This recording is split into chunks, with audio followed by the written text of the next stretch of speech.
I think the biggest stigma around therapy is that people think that something is really wrong with you if you're going to see someone. I think going to therapy is a sign of strength. You're being proactive to do something to make sure that you're healthy. So this is my office.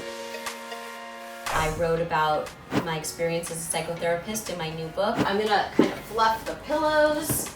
I want to make sure that the couch looks nice when at least the first people of the day walk in. So this is a problem because the tissue box was in front of the clock and I need to be able to see that clock, but I have a strategy. I have another clock right over here. In case that clock gets blocked, I can always look at this one. I don't want somebody to be talking about something really intense and then 3 minutes later I have to say, oh, I'm sorry, our time is up. The first time people come to therapy, they want the therapist to like them. They tell their stories in a particular way so that the therapist will like them, respect them. We really want to get to know you in terms of who you really are. My resume is hard to skim because it goes all over the place. I worked in Hollywood, first in film, and then I moved over to NBC as an executive the year that Friends and ER premiered. And I got to spend a lot of time in a real ER, and I fell so in love with the real stories in the real ER that I went to medical school.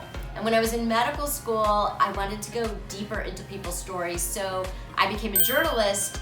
And then years later, I went from telling people's stories as a journalist to helping people change their stories as a therapist. Sometimes I feel like I could use my own therapy session and I'd love to just sit here and have a session, but that's what I go to my own therapist for.